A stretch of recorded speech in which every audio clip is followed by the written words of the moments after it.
Hello, my good friends. How are you today? May God bless you all. I will not introduce anything. You guys watch the video and feel it, then let's evaluate together. The spotlight burned hotter than Maya Johnson expected, its glare pinning her to the stage like a butterfly under glass. At 45, she'd faced plenty of tough moments. Night shifts at Piedmont Atlanta Hospital, patients coding under her watch, whispers about her being too ambitious for a black nurse. But nothing like this. The Georgia World Congress Center's ballroom hummed with the chatter of 1,000 healthcare professionals, their applause still echoing from her acceptance speech for the Nurse of the Year award.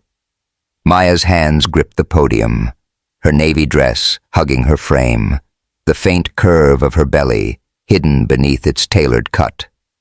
She'd practiced her smile all week, the one that said, "I belong here," but it faltered now, cracking under the weight of what was coming. The massive screen behind her flickered. A low murmur rippled through the crowd, and Maya turned, her heart lurching. Instead of the planned slideshow of her career, highlights, a garish headline blazed across the screen, the words searing into her brain. Nurse 45, pregnant with billionaire Alexander Stone's baby miracle or motive.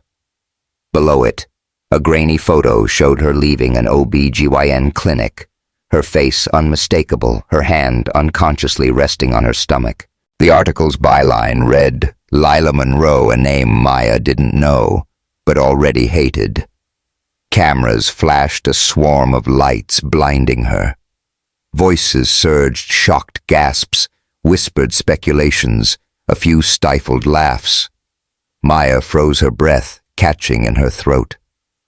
The room spun, the air thick with the scent of coffee and perfume. Her mind screamed one word. How she'd been so careful, telling only her best friend Jaden and Alexander. This wasn't supposed to happen, not here, not now, not in front of the entire medical community of Atlanta. Her fingers tightened on the podium nails, digging into the wood as she fought the urge to run. She was Maya Johnson, damn it. She didn't run. Before she could find her voice, a figure burst through the crowd, his broad shoulders cutting a path to the stage. Alexander Stone, all 30 years of him, climbed the steps 2 at a time, his dark hair slightly tousled, his blue eyes blazing with fury. The tailored charcoal suit couldn't hide the tension in his frame, like a coiled spring ready to snap. He grabbed the microphone from its stand, his voice booming through the ballroom.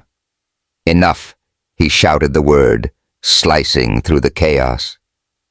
"This is our life, not your entertainment.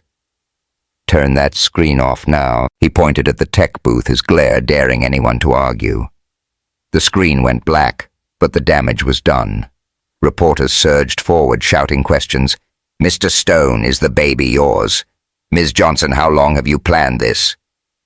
Alexander stepped in front of Maya, shielding her from the cameras, his hand finding hers. His touch was warm, steady, but she could feel the tremor in his fingers. "Maya," he murmured, low enough that only she could hear. "I've got you. Let's get out of here." She wanted to snap that she didn't need saving, that she'd handled worse than this. But her legs felt like jelly, and the weight of 1,000 eyes pressed down on her. She nodded, letting him guide her off the stage, her heels clicking against the polished floor. Security pushed back the crowd, their radios crackling, as Maya and Alexander slipped through a side door into a quiet hallway. The heavy door slammed shut, muffling the noise, leaving only the sound of her ragged breathing and the faint hum of air conditioning. Maya pulled her hand free, rounding on him. "How did this happen, Alexander? Who the hell is Lila Monroe?" "I don't know," he said, running a hand through his hair, his voice tight. "But I swear I didn't leak this. I'd never." He stopped, his eyes searching hers, softening. "Are you okay?" "Okay." Maya laughed, a sharp, bitter sound. "My life just got plastered on a jumbotron, Alexander. I'm the opposite of okay." She pressed a hand to her forehead, feeling the sweat beading there. "I was supposed to be celebrated tonight, not..." Humiliated. Alexander stepped closer, his voice dropping. You're not humiliated. You're Maya Johnson, the strongest woman I know. This doesn't change that. Her throat tightened his words, stirring something she wasn't ready to feel. She turned away, staring at the beige walls, the fluorescent lights casting harsh shadows. It changes everything, she whispered. And you know it. 10 months earlier, Midtown Atlanta buzzed with the kind of energy only a Saturday night could bring. The Ritz-Carlton's grand ballroom glowed under chandeliers, the air alive with the clink of champagne glasses, and the smooth notes of a saxophone playing Nina Simone's Feeling Good. Maya stood near the bar, her black dress simple but elegant, her curls pulled into a neat updo. At 45, she knew she looked good. Years of yoga and night shifts had kept her fit, her dark skin glowing under the soft lights, but she felt out of place among the sea of designer gowns and tailored suits. This gala, a fundraiser for the hospital's new pediatric wing, was a command performance, not a choice. Her boss had insisted show up, smile, impress the donors. She sipped her water, scanning the room when a voice broke her thoughts. Not drinking. That's a bold move at a party like this. Maya turned, meeting a pair of piercing blue eyes. Alexander Stone stood before her, all lean muscle and easy confidence. His dark jeans and fitted blazer, a contrast to the formal crowd. At 30, he was younger than she'd expected for a billionaire tech mogul, his name synonymous with the startup he'd sold for billions. She'd seen his face in Forbes, but up close he was disarming. His smile crinkled the corners of his eyes, and there was a warmth in his gaze that caught her off guard. Technically, I'm working, she replied, her voice steady despite the flutter in her chest. Gotta keep a clear head to charm the donors. He laughed, a low, genuine sound. You don't strike me as someone who needs to charm anyone. You've got their attention just standing there. Maya raised an eyebrow, half amused, half wary. Smooth talker, huh? That work on most women, only the ones who call me out on it? He shot back, grinning. I'm Alexander, by the way. I know who you are, she said, nodding at the banner across the room. Stone Foundation Pediatric Wing. I'm Maya, just a nurse trying to survive this circus. What started as banter turned into hours of conversation. They talked about healthcare flaws, her dreams of better patient care, his vision for tech-driven medicine. He listened, really listened, his eyes never leaving hers, no trace of the arrogance she'd expected from a billionaire. By the time he suggested they continue the conversation at his penthouse, Maya's guard was down, her laughter easy. She said yes, ignoring the voice in her head warning her this was a one-night thing. The penthouse was all glass and steel, with a view of Atlanta's skyline that took her breath away. The air smelled of cedar and whiskey, and when Alexander pulled her close, his touch was gentle, but sure. Their kisses deepened, clothes falling away, and for one night, Maya forgot the 15 years between them, forgot the world outside. She felt young, wanted alive. Morning brought reality crashing back. Sunlight streamed through floor-to-ceiling windows, and Maya slipped out of bed, pulling on her dress. Alexander stirred, mumbling, "Stay for coffee." But she was already at the door, leaving a note. "Thanks for the night. Best, Maya." No number, no promises. She thought that was the end. 3 weeks later, Maya stood in her Virginia Highland apartment, the cozy space filled with the scent of cornbread from last night's dinner. Photos of her family, her late mother, her cousins, lined the walls, grounding her in a life she'd built through grit and heart. But the plastic stick in her hand threatened to upend it all. 2 pink lines stared back at her, impossible, undeniable. Pregnant. At 45, with the child of a man who, according to medical records she'd glimpsed at the hospital, couldn't have kids. Her knees buckled and she sank onto the couch, the worn fabric soft under her fingers. Her mind raced. She hadn't been with anyone else in years, not since her last relationship fizzled a decade ago. It had to be Alexander's. But how he'd been in a car wreck 5 years ago, the kind that left scars deeper than skin. The records seen by accident while filing charts were clear, complete sterility, yet here she was, carrying a miracle or a mistake. A knock at the door jolted her. Jaden Brooks, her best friend and fellow nurse, barged in, his locks bouncing as he waved a bag of donuts. "Yo, Maya. I got the good stuff glazed your fave." He stopped, reading her face. "Whoa, you look like you saw a ghost. What's good?" She held up the test, her voice barely a whisper. "I'm pregnant, Jaden." His eyes widened. Then he burst out laughing. "What, sis? You just broke the medical record books. Who's the daddy?" "Don't tell me it's that grumpy doctor from the ER. It's Alexander Stone," she admitted, bracing for his reaction. Jaden's jaw dropped, the donut bag hitting the floor. "The billionaire. From the gala, Maya, you out here living a Netflix special." He paused, sobering. "Wait, didn't you say he can't?" "You know?" "Yeah," she said, her throat tight. "Which is why I'm freaking out." Jaden plopped onto the couch, grabbing a donut. "Okay, we need a plan. Step 1, call this man. Step 2, get on Oprah, 'cause this is a miracle baby." Maya managed a weak laugh, but her stomach churned. She picked up her phone, scrolling to Alexander's number saved from a hospital contact list, not because he'd given it to her. Her thumb hovered over the call button, then pressed it before she could overthink.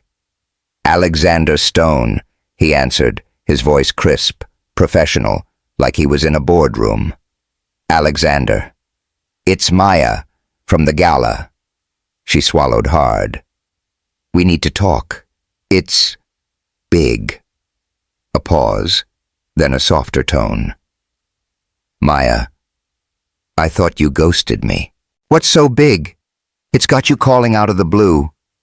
She took a deep breath, the words tumbling out. "I'm pregnant, and it can only be yours." Silence. Then sharply, "That's not possible. You know my situation, Maya. 3 doctors I know." She cut in, her voice rising. "But I haven't been with anyone else in years. This is real, Alexander. I'm not asking for anything, just—" "You needed to know." Another pause, longer this time. "This isn't a conversation for the phone," he said finally. "Can we meet?" She closed her eyes, already regretting the call. "I'll let you know." She hung up her hands, shaking. Jaden raised an eyebrow, munching his donut. "Well, he proposing yet?" "Shut up, Jaden," she muttered, but a smile tugged at her lips. Whatever came next, she'd face it. She always did. Back in the hallway of the Congress Center, Maya leaned against the wall, the cool plaster grounding her. Alexander stood close, his cologne a mix of cedar and citrus, familiar, stirring memories of that night. She pushed them away, focusing on the present. The scandal was out. Her private life splashed across Atlanta's gossip rags. And somehow, Alexander was still here, his jaw set, ready to fight for her. "We'll figure this out," he said, his voice low but firm.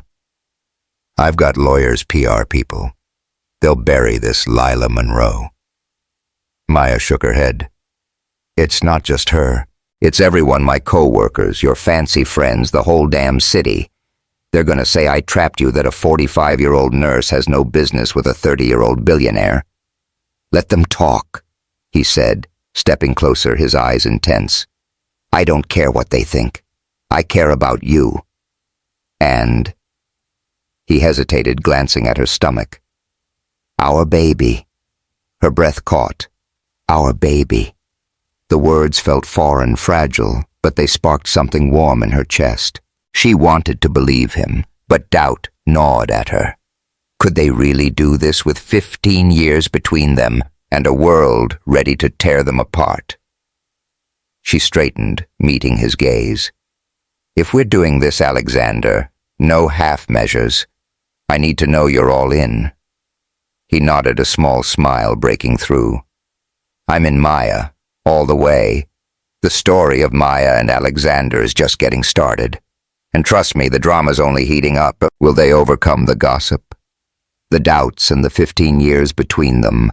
Hit that subscribe button and drop a comment with your predictions. How do you think this miracle baby will change their lives? Don't miss the next chapter.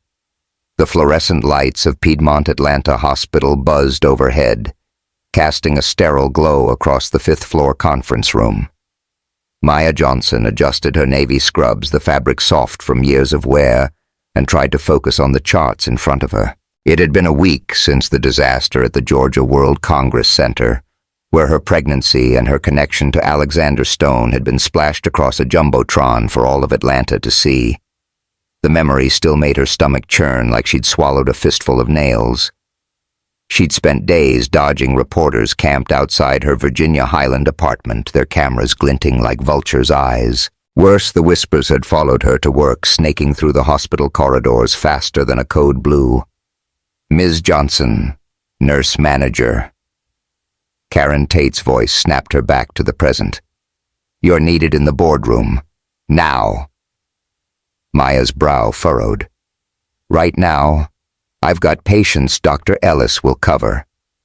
Karen said, her tone leaving no room for argument. It's about the new funding proposal. Stone Foundation's involved. Maya's heart sank. Stone Foundation. That meant Alexander. She hadn't seen him since the conference when he'd shielded her from the press, his hand steady in hers. They'd texted a few times, brief, cautious messages, but she wasn't ready to face him, not with the world dissecting their lives. Still, she squared her shoulders, smoothed her curls, and headed down the hall, her sneakers squeaking against the polished floor. The hospital smelled of antiseptic and coffee, a familiar comfort, but it did little to ease the knot in her chest. The boardroom was all glass and mahogany, a stark contrast to the chaos of the ER. A long table dominated the space, flanked by leather chairs, and a window offered a view of Atlanta's skyline, the city humming under a gray November sky. Dr. Margaret Lee, the hospital director, sat at the head, her silver hair pulled into a tight bun. Two suits Maya didn't recognize, probably lawyers or accountants, flanked her, their faces unreadable. And there at the far end was Alexander Stone. He looked different from the gala night 10 months ago, less polished, but no less striking. His dark hair was slightly mussed, like he'd run his hands through it, and his tailored blazer over a white t-shirt screamed casual billionaire. Those blue eyes locked onto her the moment she entered, a mix of relief and something sharper, anger maybe, or fear. Maya's pulse quickened, but she forced her expression to stay neutral, professional. She was 45, a nurse with 20 years of experience. She didn't crumble under pressure, not even from a man who'd turned her world upside down. Ms. Johnson, Dr. Lee said, gesturing to a chair. Please join us. We're discussing the Stone Foundation's proposal for a new pediatric ICU. Maya nodded, sliding into a seat across from Alexander. His gaze never left her, and she felt it like a physical touch, warm and heavy. She focused on the papers in front of her, the words blurring as her mind raced. What was he doing here? Was this about the baby or just business? Mr. Stone, Dr. Lee continued, was impressed by your work on the patient care protocols. He specifically requested your input. Maya's eyes flicked to Alexander, catching the faintest twitch of his lips. Requested my input, huh? She wasn't buying it. This was no coincidence. He'd engineered this meeting probably to corner her after the scandal. She straightened, her voice cool. Happy to help, Dr. Lee. What's the focus? For the next 30 minutes, she managed to sound competent, tossing out ideas about staffing ratios and equipment needs. But Alexander's presence was a distraction, his pen tapping the table, his eyes drifting to her face every few seconds. When Dr. Lee stepped out to take a call, leaving them with the suits, the air thickened. Maya Alexander said, his voice low, cutting through the silence. Can we talk alone? The suits exchanged glances, then excused themselves, muttering about coffee. The door clicked shut, and Maya crossed her arms, leaning back in her chair. You've got 5 minutes, Alexander. What's this really about? He stood pacing to the window, his hands shoved in his pockets. I'm sorry about last week. The conference, the article, none of that was my doing. I've got my team tracking down this Lila Monroe woman. Sorry doesn't fix it, she said, her voice sharp. My co-workers are whispering behind my back. Patients are giving me side-eye. I can't even go to the grocery store without someone snapping a picture. I know, he said, turning to face her. And I hate that you're going through this, but I meant what I said on that stage. I'm in this, Maya, for you, for our baby. His voice caught on the last word like it was still sinking in. She stood closing the distance between them, her eyes narrowing. You say that now, but a week ago you didn't even believe me. You thought I was lying, trying to trap you. He flinched, his jaw tightening. I didn't think you were lying. 3 doctors told me I couldn't have kids. After the accident, the surgeries, it was a done deal. I'm still wrapping my head around this. Well, rap faster, she snapped. Because I'm 45, Alexander. This pregnancy is high risk, and I'm not doing it alone while you wrap your head around anything. Before he could respond, the door opened, and Dr. Calvin Hayes stepped in. At 47, Calvin was a familiar face, a black surgeon with a steady demeanor and a smile that could calm any crisis. He'd been Maya's friend for years, maybe more if she'd ever let it happen. His eyes flicked between her and Alexander, sensing the tension. Maya, you okay? Calvin asked, his voice warm but cautious. Karen said you were up here. I'm fine, she said, stepping back from Alexander, her cheeks warm. Just discussing funding. Alexander's gaze sharpened, landing on Calvin. And you are Dr. Calvin Hayes, he replied, extending a hand. Surgical team. I work with Maya. Alexander shook his hand, but his posture stiffened, a hint of something jealousy in his eyes. Alexander Stone. I'm a donor. Maya caught the edge in his tone and almost rolled her eyes. Really? Now he's marking territory? She cleared her throat. Calvin, we're almost done. I'll catch up with you later. Calvin nodded, but his glance lingered on her, protective. Sure thing. You know where to find me. He left the door closing softly behind him. Alexander turned to her, his voice low. Old boyfriend? She laughed, a short, incredulous sound. You're unbelievable. No, he's a friend, and you don't get to play jealous when we're still figuring out what this is. He ran a hand through his hair, exhaling. Fair. I don't want to lose you, Maya. Not before we even start. Her heart softened just a fraction, but she held her ground. Then prove it, Alexander. Actions, not words. The hospital cafeteria was a war zone of gossip by lunchtime. Maya grabbed a tray, piling on a sad-looking salad and a cornbread muffin, the buttery scent a small comfort. She'd barely sat down when Sarah, a 20-something nurse with a penchant for drama, slid into the seat across from her. So Sarah said, her voice dripping with fake sweetness. You and the billionaire, huh? Gotta say, Maya, you're playing the long game. Most women your age would have settled for a doctor.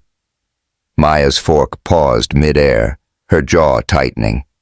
She'd dealt with snide comments before. Being a black woman in a leadership role came with its share of shade, but this hit different. Most women my age, she said evenly, are too busy saving lives to care about your opinion, Sarah. Sarah smirked, undeterred. Just saying it's convenient. Pregnant with a billionaire's kid, that's a retirement plan. Maya leaned forward, her voice low and steely. Say one more word, and I'll make sure you're scrubbing bedpans for a month. Test me. Sarah's smirk faltered, and she grabbed her tray, muttering something about no sense of humor as she left. Maya exhaled, her appetite gone. The cafeteria buzzed around her, nurses swapping stories, doctors checking pagers, but she felt exposed, like every glance was a judgment. 45-year-old nurse snares young billionaire.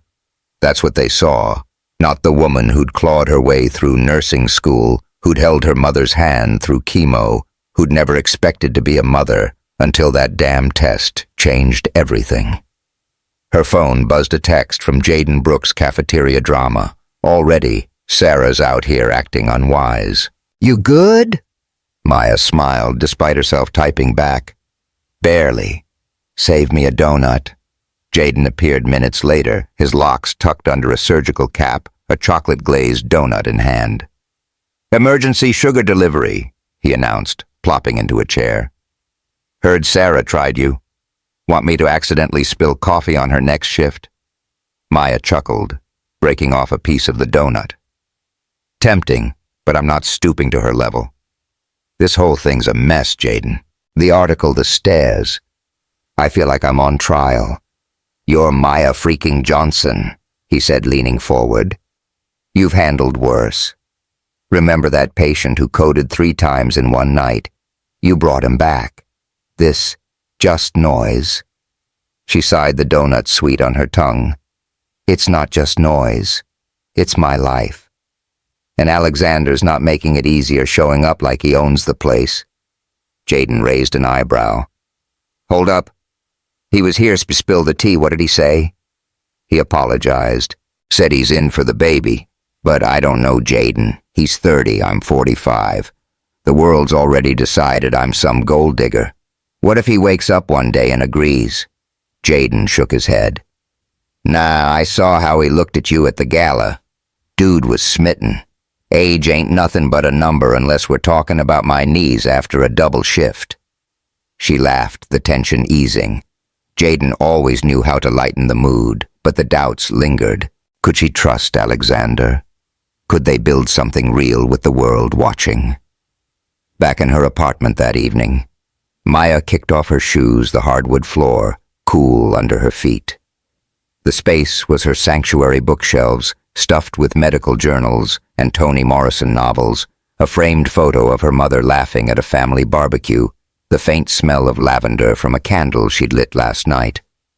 But even here, the world intruded. Her phone buzzed with notifications, news alerts, social media tags, a cruel meme comparing her to a cougar on the prowl. She silenced it, sinking onto the couch, her hand resting on her still flat stomach. A knock at the door startled her.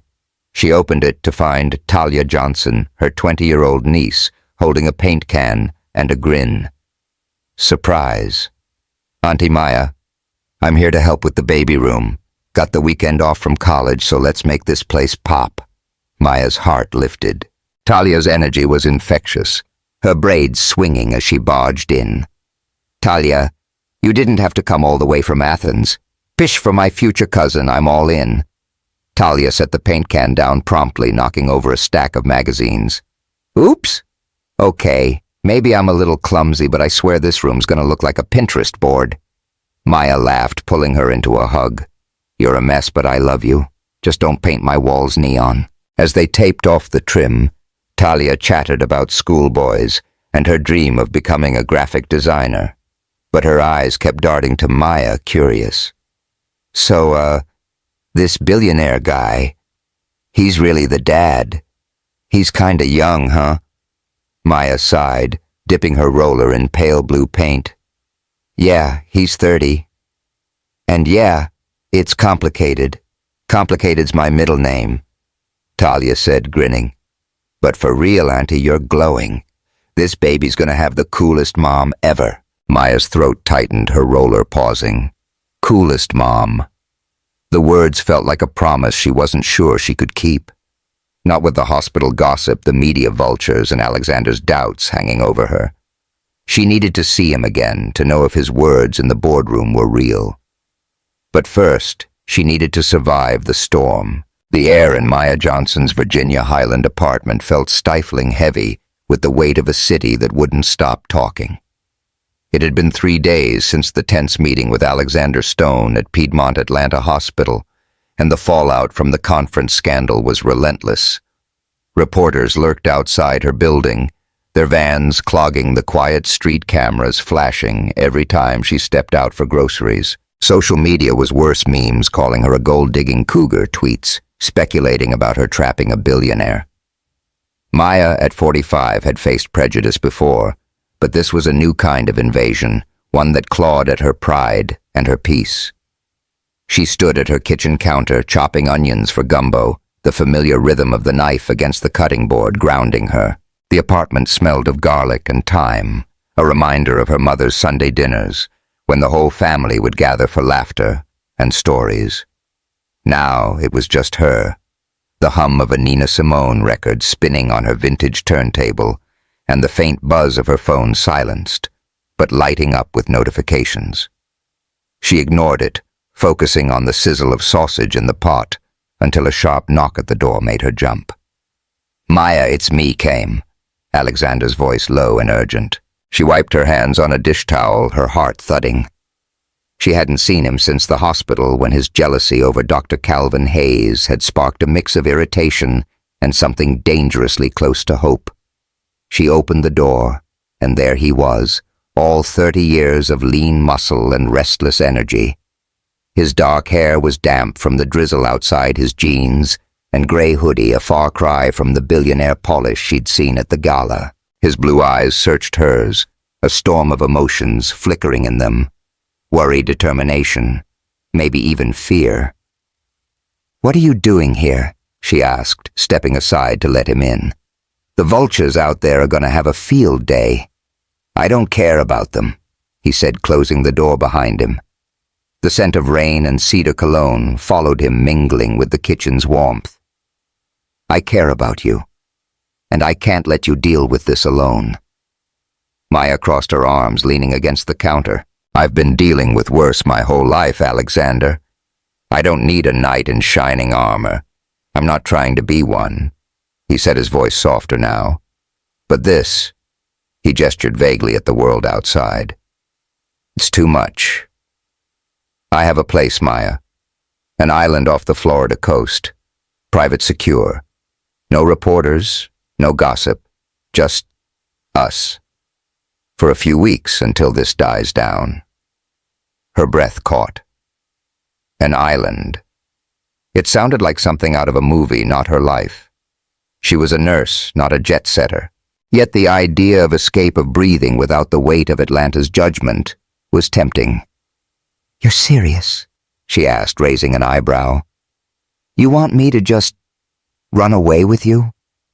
"Not run away," he corrected, stepping closer. "Regroup. Protect you.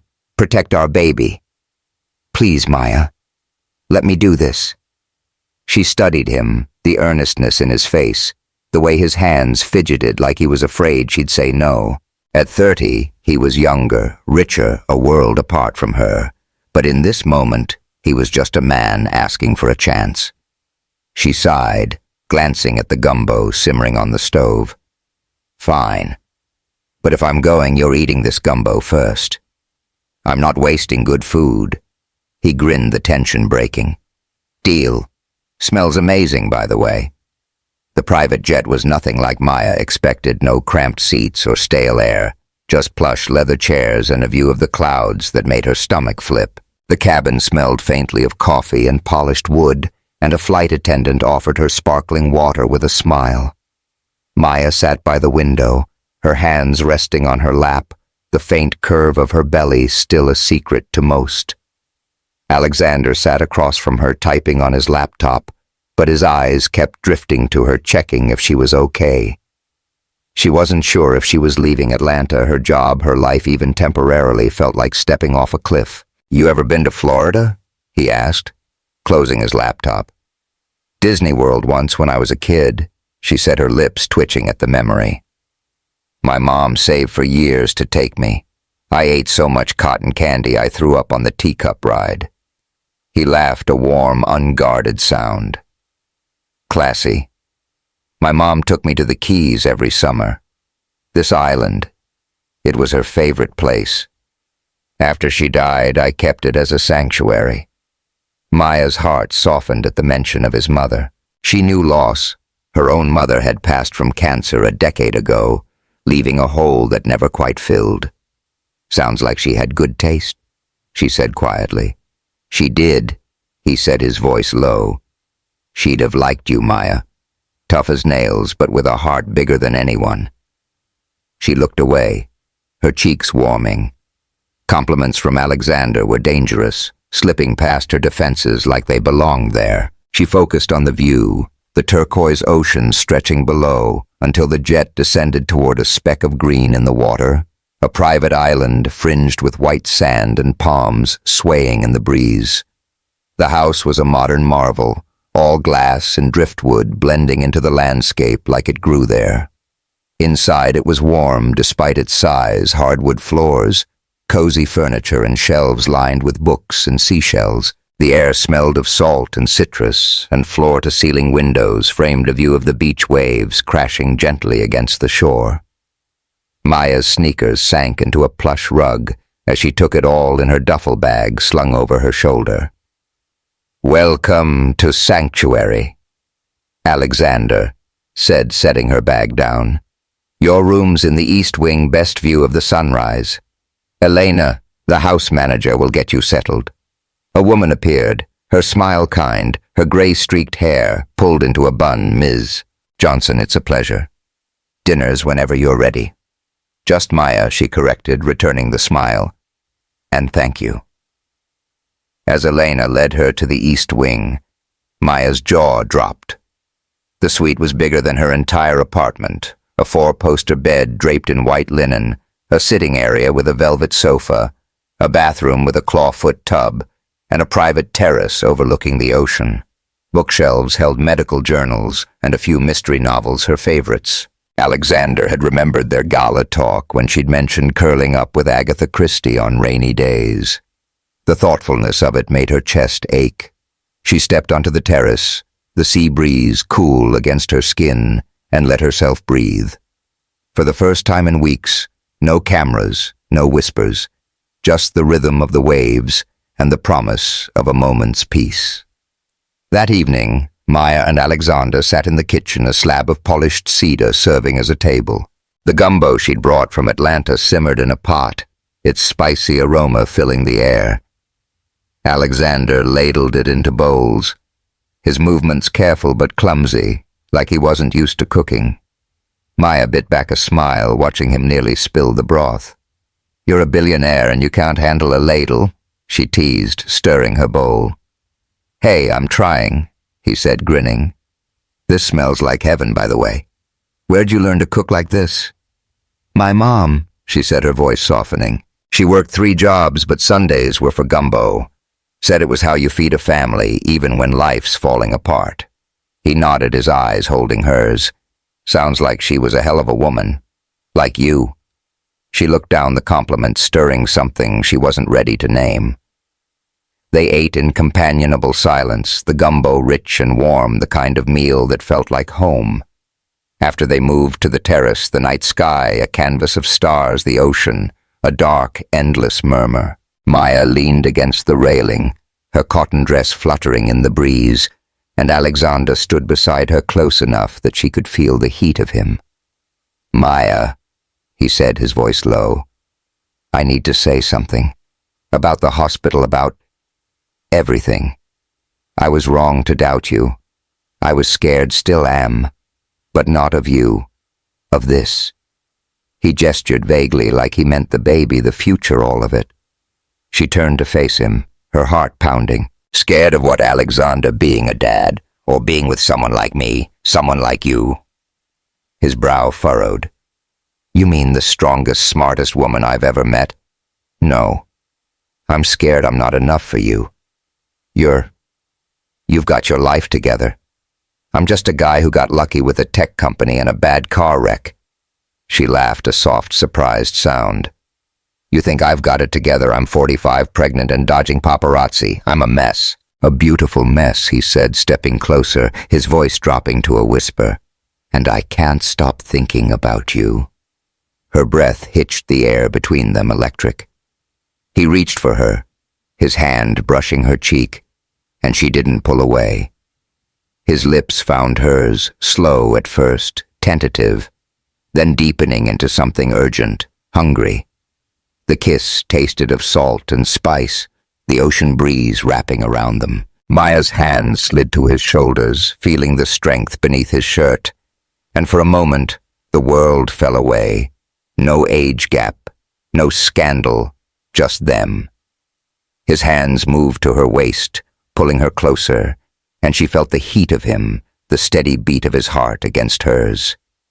The kiss grew fiercer, a quiet desperation in it, like they were claiming something neither could name. When they finally broke apart, breathless, Maya rested her forehead against his, her fingers still tangled in his shirt. "I'm scared too," she admitted, her voice barely audible. "I'm too old for this, Alexander. Too old to start over, to believe in us."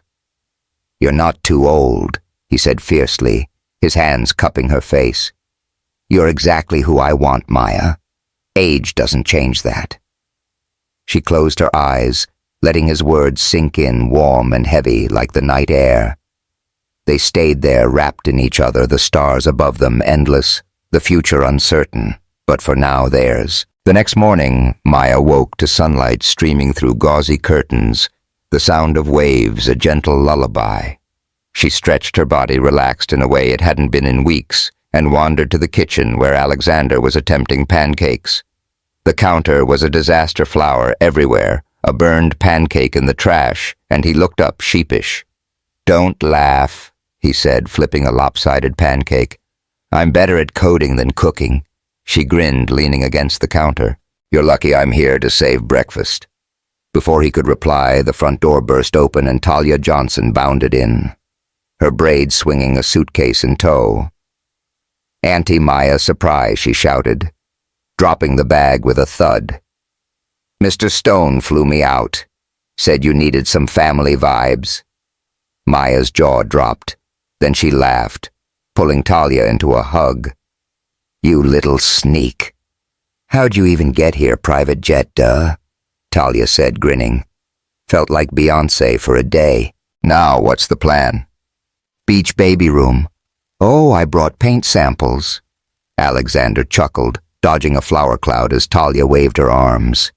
"Easy, Talia. Let's not burn the house down." "Burn," Talia gasped, then spotted the pancake disaster. "Oh no, Mr. Stone, you're banned from the kitchen. Auntie, we gotta fix this." Maya shook her head, her heart full. Talia's chaos was exactly what she needed, a reminder of family, of home. But as she glanced at Alexander, his smile soft and unguarded, she felt something else, hope. Maybe, just maybe, they could make this work. The Atlanta skyline glittered through the hospital's breakroom window, but Maya Johnson barely noticed. She sat at a chipped formica table, a half-eaten cornbread muffin crumbling in her hand, her navy scrubs wrinkled from a 12-hour shift. It had been 2 weeks since she and Alexander Stone returned from his private island off Florida's coast, where the ocean breeze and stolen kisses had made her believe just for a moment that they could outrun the world's judgment. But Atlanta wasn't an island.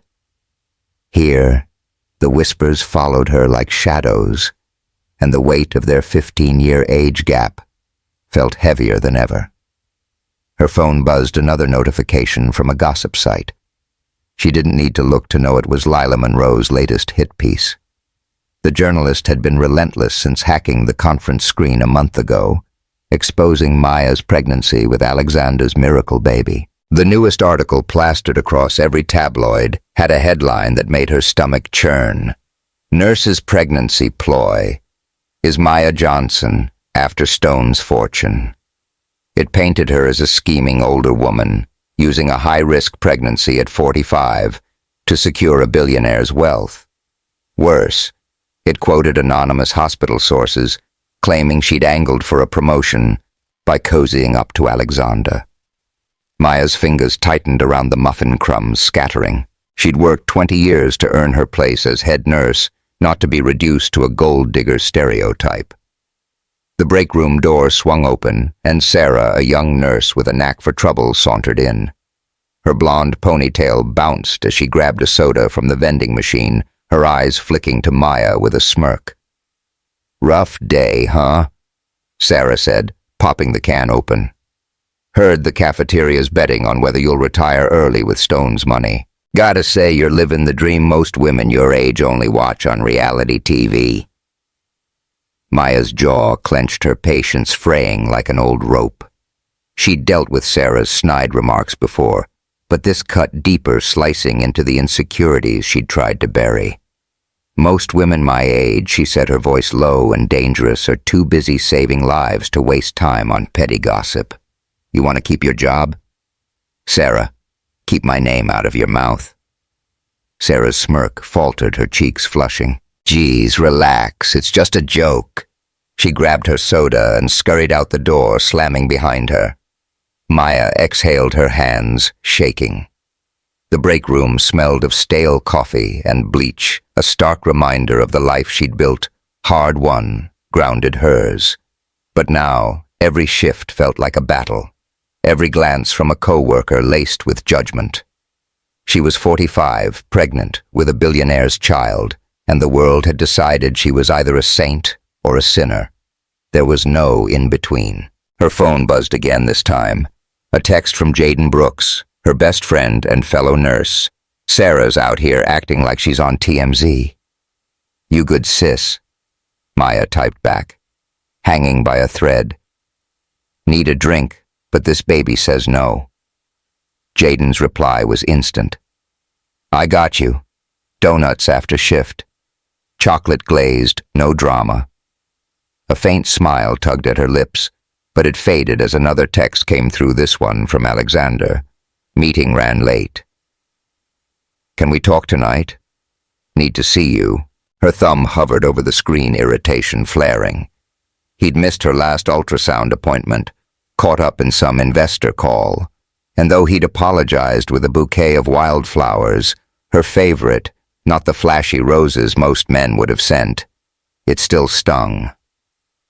She needed him present, not just promising to be. She typed, "Maybe. I'm swamped." It was petty, but she wasn't in the mood to make it easy. The hospital corridors were a blur of beeping monitors and hurried footsteps as Maya finished her rounds. She checked IVs, reassured a nervous patient, and ignored the stares from a group of interns whispering near the nurse's station. By the time she clocked out, the November chill had settled over Atlanta, the sky a bruised purple. She pulled her coat tighter, heading to the staff exit, when a familiar voice stopped her. Maya weighed up, Talia Johnson. Her 20-year-old niece jogged over her braids, bouncing a paint-splattered backpack slung over one shoulder. "I swung by to help with the baby room. Got some stencils, cute little stars and moons. Noah's gonna love it." Maya's heart lifted at the mention of her unborn son. They'd settled on the name Noah during a quiet night on the island, Alexander suggesting it because it meant rest and peace, two things they both craved. "You're too much, Talia," she said, pulling her into a quick hug. "But I'm beat. Can we paint tomorrow?" "Deal," Talia said, grinning. "But you owe me pizza. And, maybe spill some tea about Mr. Billionaire. Everyone at school's asking if he's as hot as the magazines say." Maya rolled her eyes, a laugh escaping. "He's complicated, and you're too young to be snooping into my love life." "Psh, I'm 20, Talia shot back, nudging her. "Plenty old enough to know your glowing auntie, even with all this mess." The compliment warmed Maya, but it couldn't erase the day's wait. As they parted ways, she climbed into her car, the leather seats cold against her back, and drove home, the city lights blurring through her windshield. Her apartment welcomed her with the faint scent of lavender and the soft glow of a lamp she'd left on. But before she could kick off her shoes, her phone lit up with a new alert. Another article, this one with a photo of her and Alexander leaving the hospital last week. The caption read, "Stone's older flame love or ladder climbing." She sank onto the couch, her hands covering her face. The world saw her as a caricature, not a woman carrying a child against medical odds, not a nurse who'd earned every step of her career. And Alexander. Where was he in this? His texts were sweet, his intentions good, but his absence at key moments made her wonder if he was ready for this for them. The next evening, Maya arrived at Alexander's Buckhead mansion for dinner, her nerves jangling like loose change.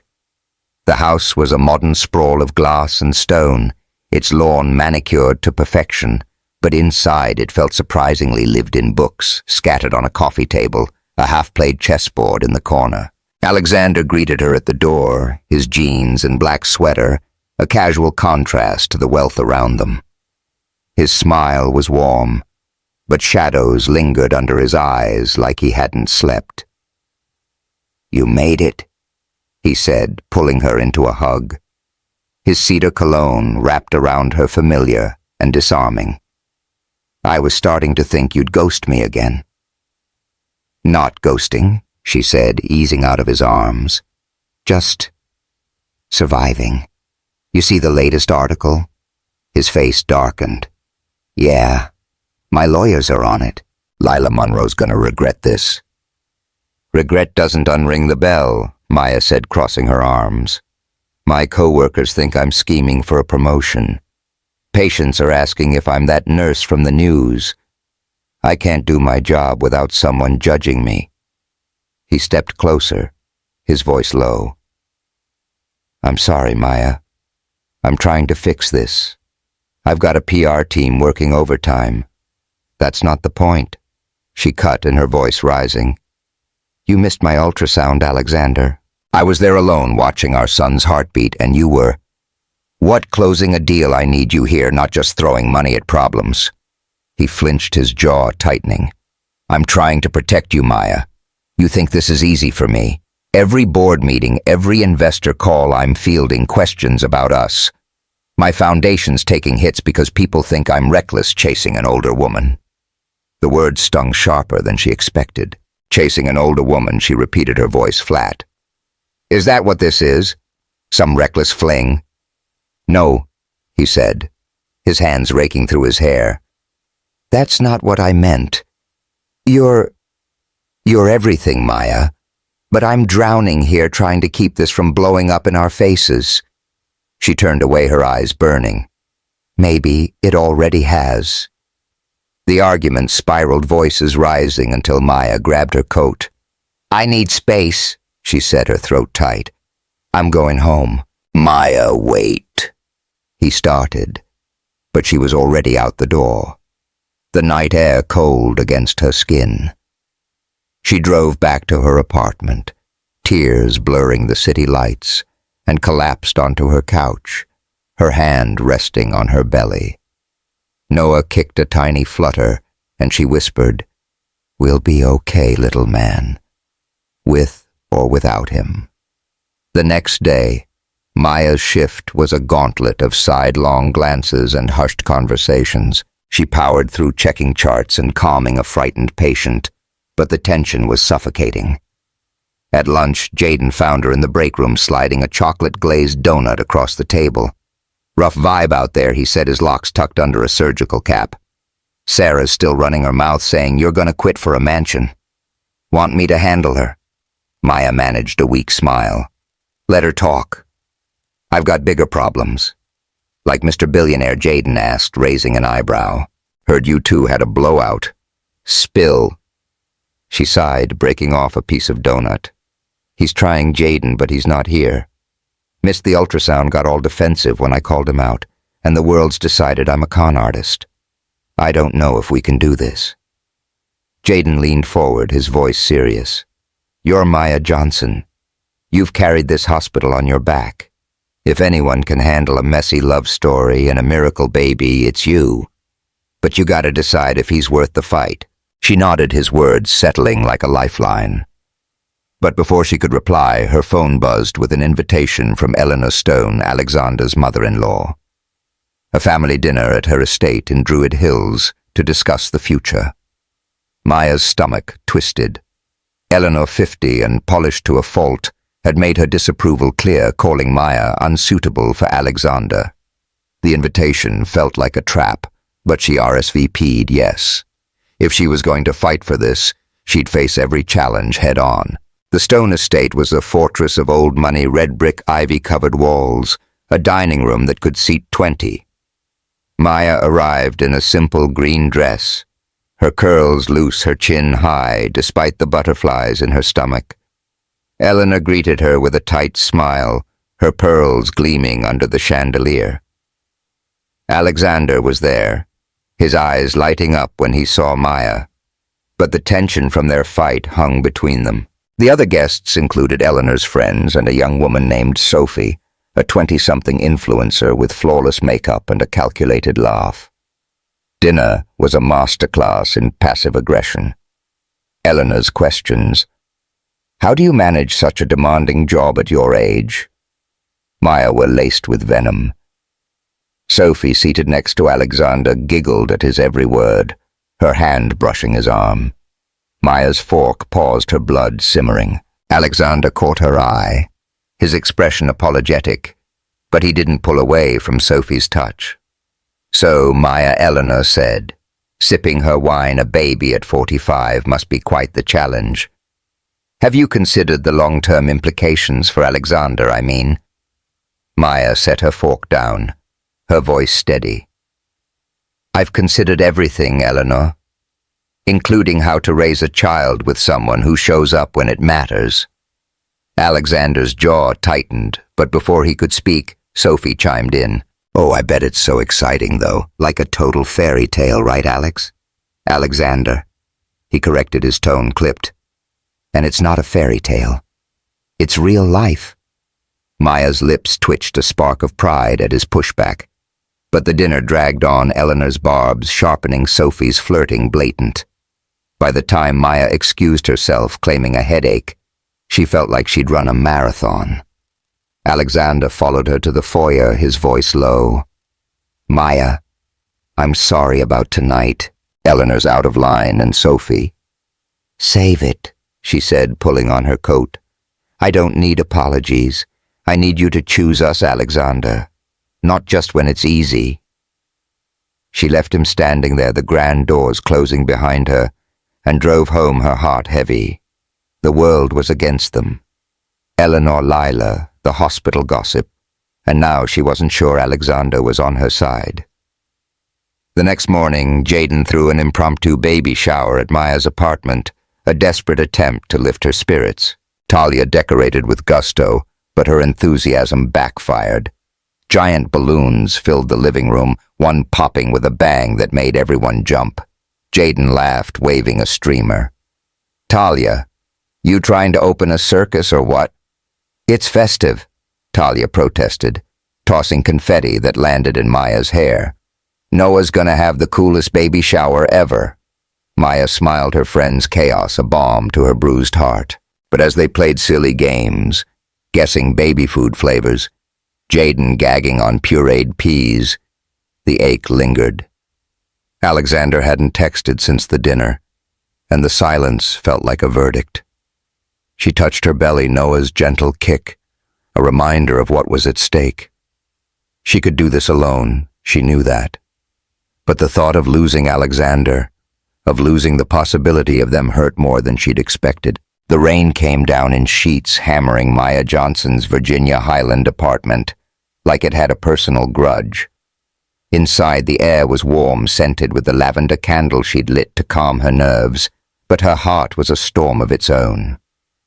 It had been 3 days since the disastrous dinner at Eleanor Stone's estate, where Alexander's mother-in-law had all but called her a cradle robber, and a young influencer named Sophie had flirted shamelessly with him. 3 days since Maya had walked out telling Alexander she needed space. His silence since then felt like a blade, sharp and cold, cutting deeper with every unanswered text. At 45, pregnant with a billionaire's child, Maya was no stranger to hard fights, but this one, losing him, might break her. She sat on her couch, a worn quilt draped over her lap, her hand resting on the gentle swell of her belly. Noah, her unborn son, kicked softly, a reminder of the life she was building with or without Alexander. The apartment was quiet, save for the patter of rain and the faint hum of Nina Simone's "I Put a Spell on You" from her turntable. Photos of her family, her late mother laughing at a barbecue, her cousins at a reunion lined the walls, grounding her in a legacy of resilience. But resilience didn't dull the ache in her chest, the fear that she'd misjudged Alexander, that their 15-year age gap was a chasm too wide to bridge. A knock at the door startled her, loud and insistent. She frowned, glancing at the clock, 9:37 p.m. Jaden or Talia would have texted first, and reporters had finally backed off her street. She stood smoothing her oversized sweatshirt and peered through the peephole. Her breath caught. Alexander Stone stood there, soaked to the bone, his dark hair plastered to his forehead, his blue eyes fierce under the dim porch light. "Maya, please," he called, his voice muffled by the door. "I need to talk to you." Her hand hesitated on the knob, torn between anger and the pull of those eyes. She opened the door, the cold rain-scented air rushing in. "You've got some nerve showing up now," she said, crossing her arms. 3 days, Alexander. Not a word." "I know," he said, stepping inside, water dripping onto her hardwood floor. His hoodie clung to his frame, outlining the tension in his shoulders. "I messed up, but I'm here now, and I'm not leaving until you hear me out." She shut the door, leaning against it, her voice sharp. "Hear what?" "That you're sorry again. That you didn't mean to let your stepmom treat me like a midlife crisis, or that you couldn't be bothered to text after I walked out." He winced, running a hand through his wet hair, leaving it spiking in all directions. "All of it. I was wrong, Maya. About the dinner, about missing the ultrasound, about not fighting harder for us. But I've got something you need to know about Lila Monroe." Her eyes narrowed. Leela, the journalist who'd turned her life into a tabloid circus, was the last name she wanted to hear. "What about her?" Alexander pulled out his phone, water smudging the screen as he opened a file. "My team tracked her down. She paid a hospital clerk to leak your medical records, dates, appointments, everything. That's how she got the photo from the clinic. She's been building this story for months, twisting it to make you look like the villain." Maya's stomach twisted, a mix of fury and violation. "She bribed someone." "At my hospital?" "Yeah," he said, his voice hard. "But we've got proof, emails, bank transfers. My lawyers are filing charges tomorrow. Lila's done Maya, and I'm making sure every outlet that ran her lies prints a retraction." She stared at him, processing the weight of it. The leak wasn't just a betrayal. It was a theft of her privacy, her dignity, but Alexander's presence. His determination softened the edges of her anger. "Why didn't you tell me sooner?" she asked, her voice quieter now. "I wanted to have everything locked down first," he said, stepping closer, his shoes leaving wet prints on the floor. "I didn't want to come to you with promises I couldn't keep. But I'm here now, Maya, and I'm not going anywhere."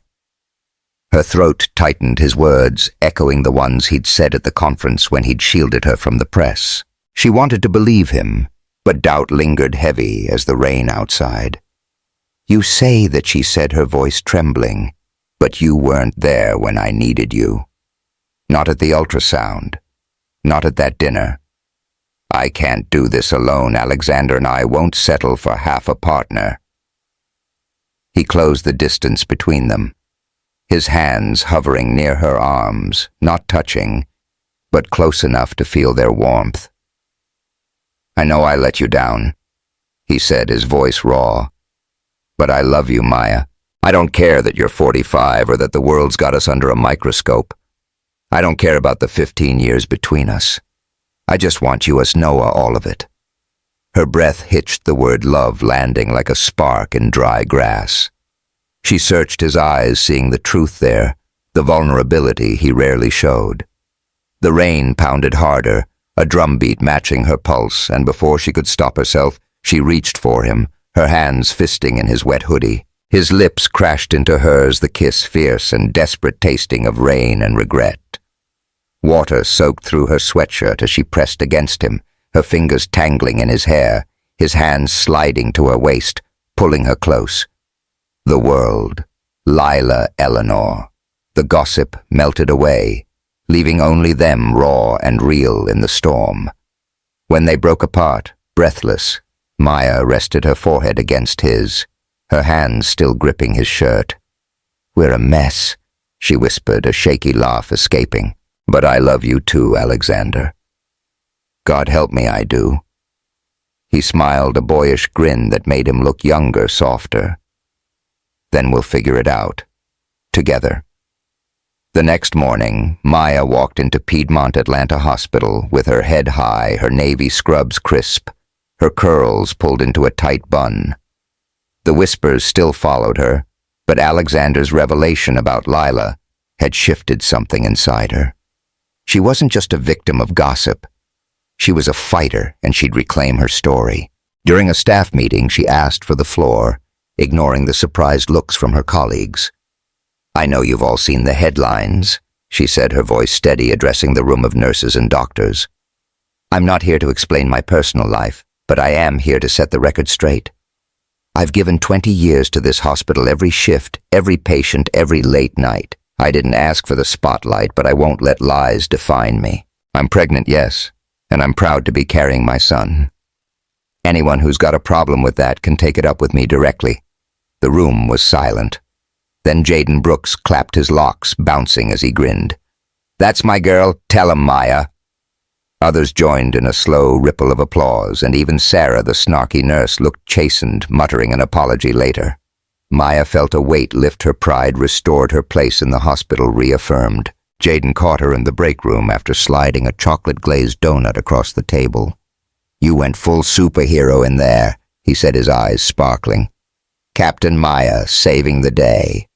She laughed, breaking off a piece of donut. "Hardly. Just tired of being the villain." "Speaking of villains," Jaden said, leaning forward, "what's the deal with billionaire boy? You two good now?" She smiled, thinking of the rain-soaked kiss, the promises they'd made. "We're getting there." "He's trying, Jaden." "Really trying." "Good," he said, pointing a finger. "But if he messes up again, I'm spilling coffee on his fancy shoes." Fair warning. That evening, Alexander stood on a stage at a charity gala in Midtown, the same Ritz-Carlton where he and Maya had met 10 months ago. The ballroom glowed under chandeliers, the air thick with perfume and ambition. But his focus was singular. He gripped the podium, his tailored blazer sharp, his voice steady as he addressed the crowd of Atlanta's elite. "You've all seen the headlines about me and Maya Johnson," he said, ignoring the murmurs. "Most of it's lies spun by a journalist who broke laws to invade our privacy. I'm here to tell you the truth. Maya is the strongest, most compassionate woman I know. She's carrying our child, a miracle we never thought possible, and I'm proud to stand by her. If you've got questions, ask me, but leave her out of your gossip." The room erupted in applause, cameras flashing, and Maya, watching from the wings, felt her heart swell. He'd done more than promise. He'd acted publicly, defending her, risking his reputation. When he stepped off the stage, she met him halfway, her green dress hugging her growing belly. "You didn't have to do that," she said, her voice soft. "Yeah, I did," he said, brushing a curl from her face. "You deserve it, Maya. And so does Noah." A week later, Maya and Alexander moved into their new home, a sprawling but cozy house in Atlanta's suburbs, surrounded by oak trees and a garden that promised spring blooms. The move was practical. More space for Noah, better security from prying eyes, but it felt like a commitment, a step toward the family they were building. The nursery was a work in progress, with Talia and Jaden helping or hindering the effort. Talia, true to form, had turned painting into chaos, splattering blue paint on the floor and herself. It's artistic, she insisted, waving a brush as Alexander dodged a droplet. Noah's gonna love this vibe, Alexander groaned, wiping paint from his jeans. Talia, you're banned from paint cans. Permanently. Jaden laughed, taping off the trim. Man, you're worse than her.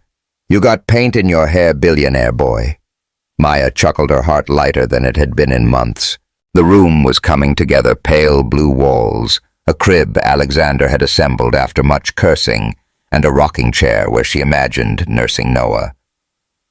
She caught Alexander's eye, his smile soft, and felt a quiet certainty they were in this fully together.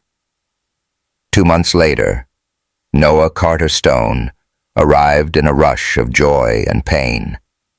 The home birth planned with a team of doctors and nurses was intense, Maya gripping Alexander's hand as contractions tore through her. The east wing of their new house, transformed into a birthing suite, glowed with morning light, the air sharp with antiseptic and hope. When Noah's first cry pierced the silence, Maya sobbed relief and love flooding her. Alexander, tears in his eyes, cut the cord, his hands trembling. "He's perfect," he whispered, as the nurse placed Noah in Maya's arms. The baby's eyes, blue, like his father's, blinked up at her. His skin a warm brown, a blend of them both. That night in their bedroom, with Noah sleeping in a bassinet beside them, Maya and Alexander lay together, the world quiet for the first time in months. The room smelled of baby powder and lavender, the moonlight soft through the curtains. Alexander kissed her slow and deep, his hand tracing the curve of her back. "You're my everything," he murmured against her lips, his voice thick with emotion. "You and Noah." Maya smiled, her fingers brushing his cheek, feeling the stubble there. "We made it, Alexander. Through all the noise, we made it." Their kiss deepened, a reaffirmation of the love that had carried them through scandal and doubt. It was gentle but fierce, a promise, etched in every touch, binding them as partners, parents, lovers. As they held each other, Noah's soft breaths a lullaby, Maya knew they'd face whatever came next together. The morning sun spilled through the nursery window, casting golden rays across the pale blue walls of Maya Johnson and Alexander Stone's new home in Atlanta's suburbs. Maya stood by the crib, her fingers tracing the smooth wood, watching her newborn son, Noah Carter Stone, sleep. At just 1 week old, he was a tiny miracle, his chest rising and falling with soft breaths, his skin a warm brown like hers, his eyes, when they opened, sparkling blue like his father's. The room smelled of baby powder and fresh paint, a reminder of the chaotic but joyful days when Talia and Jaden had turned decorating into a comedy show. Maya's heart swelled, a mix of awe and gratitude. At 45, she'd never imagined motherhood, let alone with a man 15 years her junior. But here they were, a family forged through scandal, doubt, and love. The past week had been a whirlwind, sleepless nights, diaper changes, and moments of pure wonder as she and Alexander learned to navigate parenthood. Their new house, nestled among oak trees and blooming azaleas, was a sanctuary, its high fences and security system keeping the world's prying eyes at bay. The nursery was her favorite space, with a rocking chair where she nursed Noah, a mobile of stars and moons spinning above, and a shelf of books she'd read to him one day, Toni Morrison alongside Dr. Seuss. But beneath the joy, a quiet fear lingered. The media storm had quieted since Alexander's public defense at the gala, but Maya knew it could flare again, especially with Noah's birth. And then there was Alexander himself. His love was undeniable, but could they sustain this with the weight of their differences and a child tying them together? A soft knock at the door pulled her from her thoughts. Alexander stepped in, his dark hair tousled from sleep, his gray t-shirt and sweatpants, a far cry from the billionaire polish of their early days. At 30, he looked younger in the morning light, but the shadows under his eyes spoke of late-night feedings and the same worries she carried. He carried 2 mugs of coffee, the rich aroma filling the room, and handed her 1 cream, no sugar, just how she liked it. "Morning," he said, his voice low to avoid waking Noah. "You're up early. Everything okay?" She smiled, taking a sip, the warmth grounding her. "Just watching him. Can't believe he's real sometimes." Alexander set his mug down and stood beside her, his arm slipping around her waist. "He's perfect," he murmured, his gaze on Noah. "Like his mom." Her cheeks warmed, but she nudged him playfully. "Flatterer. You're not so bad yourself, you know." He chuckled, but his expression turned serious, his hand tightening slightly on her hip. "Maya, I've been meaning to give you something. For Noah, and for us." She raised an eyebrow, curious, as he pulled a small, leather-bound book from his pocket. The cover was worn, the pages yellowed with age. "This was my mom's," he said, his voice soft. "Her pregnancy journal from when she was carrying me. She wrote about her hopes, her fears, everything. I found it after she died, but I couldn't read it until now. I want Noah to have it, to know his grandma, even if he'll never meet her." Maya's throat tightened as she took the journal, her fingers brushing the faded ink of the first page. "To my baby, my miracle." Tears pricked her eyes, the weight of the gift sinking in. Alexander's mother, Elizabeth, had died 6 months after his car accident, a loss that had shaped him as much as her own mother's death had shaped her. "This is beautiful," she whispered, clutching the journal to her chest. "Thank you, Alexander. It means more than you know." He kissed her forehead, his lips warm against her skin, and for a moment they stood in silence, watching Noah, the journal, a bridge between past and future. But the peace was short-lived. A sharp buzz from Maya's phone broke the spell, a text from Dr. Laura Bennett, their OB-GYN. "Need you both at the clinic ASAP. Routine check for Noah, but we found something in the DNA results. Nothing urgent, but important." Maya's stomach dropped, her hand tightening on the journal. "Something in the DNA," she said, showing Alexander the text. "What does that mean?" His face paled, but he squeezed her shoulder. "It's probably nothing. Routine stuff, right? Let's go find out." The clinic was a sleek, discreet facility in Buckhead, its understated facade hiding state-of-the-art equipment. Maya sat in a plush chair in Dr. Bennett's office, her hands clasped tightly, Noah cradled against her chest in a soft blue onesie. Alexander sat beside her, his knee bouncing, his usual confidence replaced by a nervous energy that mirrored her own.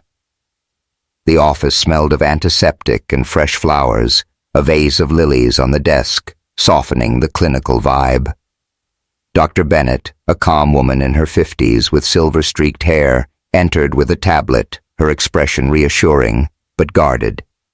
Noah's perfectly healthy, she began settling into her chair. "The routine DNA screening confirms he's developing normally, no genetic concerns. But we found something unexpected in the paternal sample." Maya's heart thudded, her arms tightening around Noah. Unexpected, how she asked, her voice steady, despite the fear clawing at her. Dr. Bennett glanced at Alexander, then back at Maya.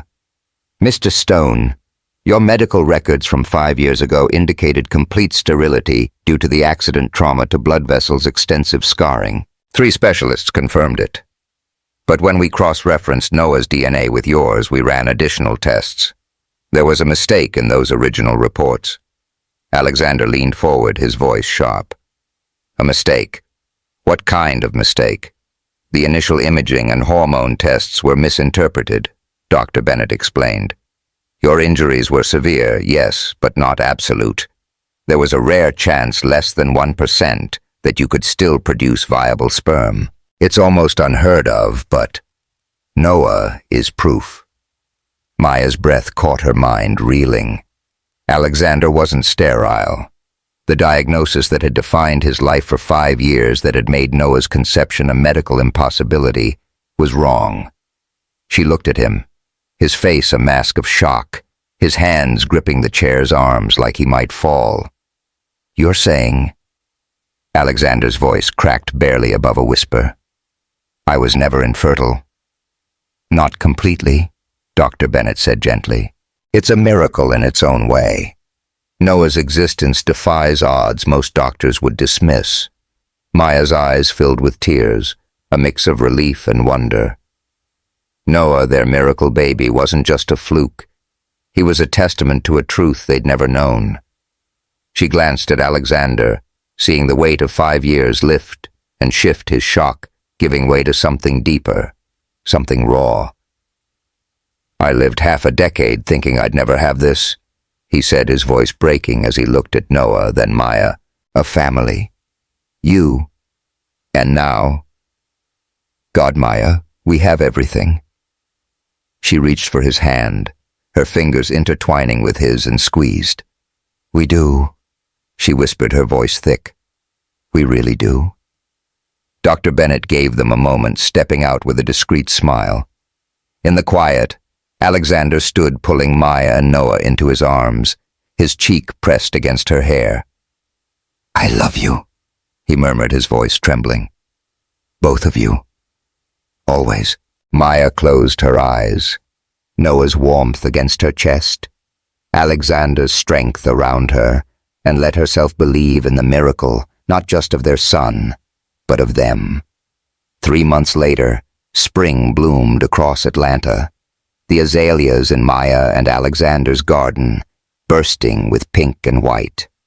Their new home had become a haven, its sprawling rooms filled with laughter, late-night feedings, and the chaos of new parenthood. Maya stood in the garden planning a small wedding for the fall, just close friends, no media circus. Her engagement ring, a simple diamond Alexander had designed, caught the sunlight, a quiet promise of their future. At 45, she'd never imagined this: a partner, a son, a life rebuilt from the ashes of scandal. Alexander joined her. Noah cradled in a sling against his chest, his tiny hand clutching a rattle. "He's got your stubborn grip," Alexander said, grinning. "Already a fighter," like his mama. Maya teased, kissing Noah's forehead, then Alexander's lips, a soft, lingering touch that still sparked like their first night. They'd faced challenges since Noah's birth. The media chastened by Lila Monroe's downfall.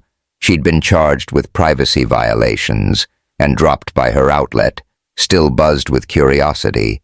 But Alexander's legal team kept it at bay. Eleanor Stone, his mother-in-law, had sent a tentative apology letter admitting she'd misjudged Maya. Maya hadn't fully forgiven her, but she'd invited her to visit Noah, a small step toward peace. Jaden Brooks, ever the loyal friend, was thriving, newly dating a pediatrician he'd met at the hospital. He'd thrown a welcome Noah party, complete with Talia's overzealous decorations, too many balloons again, and his signature humor. "Y'all got a whole miracle baby," he'd said, toasting with sparkling cider. "I'm just here for the free cake." Talia, now a junior at the University of Georgia, had matured, her chaotic energy tempered by pride in her new cousin. She'd graduated from paint disasters to designing a mural for Noah's nursery stars and moons that glowed in the dark. "I'm basically an artist now," she'd declared, dodging Alexander's playful swat when she'd flicked paint at him. Dr. Calvin Hayes, Maya's old friend, had found love too with a professor he'd met at a conference. He'd pulled Maya aside at the party, his smile warm. "You're happy," he'd said. "That's all I ever wanted for you." She'd hugged him, grateful for his quiet support. Maya had returned to school part-time, pursuing a master's in nursing with Alexander, turning a corner of their home into a study bookshelves, a desk, and a coffee maker for her late-night sessions. "You're gonna run that hospital one day," he'd said, kissing her neck as she studied. She'd laughed, but his belief in her fueled her drive. One evening, as summer approached, Maya and Alexander sat on their porch, Noah asleep in a bassinet beside them. The air was thick with the scent of jasmine fireflies flickering in the dusk. Maya held the journal Alexander had given her. Elizabeth's words, a window into a woman who'd loved fiercely, just as she did. She read a passage aloud. "My son, you'll face hard days, but never stop believing in miracles. They find you when you least expect them." Alexander's eyes glistened, his hand finding hers. "She was right," he said, his voice low. "I thought my life ended with that accident. Then I met you, Maya. You and Noah. You're my miracles." She leaned against him, her head on his shoulder, the journal open in her lap. "I thought my time for this was over," she said softly. "Love, family, all of it. But here we are, he echoed, kissing her temple. The stars above were bright, the night soft, and Noah's gentle breaths wove through the quiet. They'd fought the world gossip, doubt their own fears, and won not just a child, but a love that defied every odd. The revelation about Alexander's misdiagnosis had changed him, lifting a weight he'd carried for years. He'd started a foundation initiative to fund fertility research inspired by their story, and Maya had joined as an advisor, her nursing expertise shaping its mission. Together they were building something new, not just for themselves, but for others who dared to hope. As the fireflies danced, Maya touched the pendant Alexander had given her months ago, two intertwined circles symbolizing their bond. "We're okay," she whispered to Noah, to Alexander, to herself. "Whatever comes next, we're okay." The story of Maya and Alexander ends with a miracle that rewrote their lives, proving love and faith can conquer anything, even the impossible. What did you think of their journey? Hit that subscribe button to catch more stories that'll tug at your heartstrings, and drop a comment sharing your own miracles. What's the impossible dream you're chasing? Let's talk.